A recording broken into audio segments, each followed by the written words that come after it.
आज आपण या व्हिडिओमध्ये ऍक्टिव्ह टू पॅसिव्ह व्हॉइस हा अतिशय महत्त्वाचा ग्रामर टॉपिक आज आपण अभ्यासणार आहोत. सुरुवातीला लक्षात घ्या, ऍक्टिव्ह आणि पॅसिव्ह व्हॉइस म्हणजे नेमकं काय ते आज आपण पाहूया.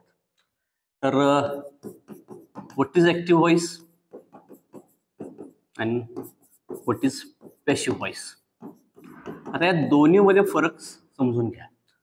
ऍक्टिव्ह व्हॉइस मध्ये सब्जेक्ट इम्पॉर्टंट असतो आणि आपण सब्जेक्टला फोकस करत असतो, म्हणजेच या ठिकाणी ऍक्टिव्ह व्हॉइस मध्ये सब्जेक्ट इम्पॉर्टंट आहे. ठीक आहे. तर पॅसिव्ह व्हॉइस मध्ये ऑब्जेक्टला फोकस करत असतो, त्यामुळे पॅसिव्ह व्हॉइसच्या सेंटेन्स मध्ये स्टार्टिंग पॉइंटला ऑब्जेक्ट आपण घेत असतो, त्यामुळे पॅसिव्ह व्हॉइस मध्ये ऑब्जेक्ट इम्पॉर्टंट आहे. ठीक आहे.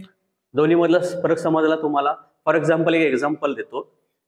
तुम्ही जनरल स्टोअरच्या बाहेर जर तुम्ही एखादा बोर्ड पाहिला असेल, जर त्या ठिकाणी खूप असे वेगवेगळ्या टाईपचे पुस्तके जर त्या ठिकाणी विकत भेटत असतील, त्या ठिकाणी तुम्ही पाहिलं असेल की या ठिकाणी वेगवेगळ्या प्रकारची पुस्तके मिळतील.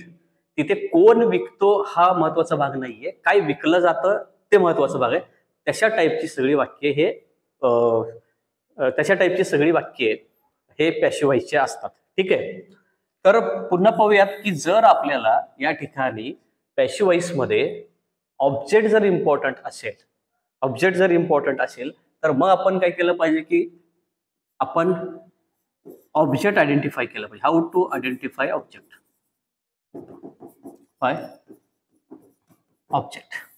ठीक आहे. मग सर्वात महत्वाचा भाग काय की ऑब्जेक्ट कसं आयडेंटिफाय करायचं हा महत्वाचा भाग आहे. तर लक्षात घ्या, ऑब्जेक्ट हे दोन टाईपचे, त्याचे दोन टाईप्स आहेत. एक डायरेक्ट ऑब्जेक्ट, दुसरं इनडायरेक्ट ऑब्जेक्ट.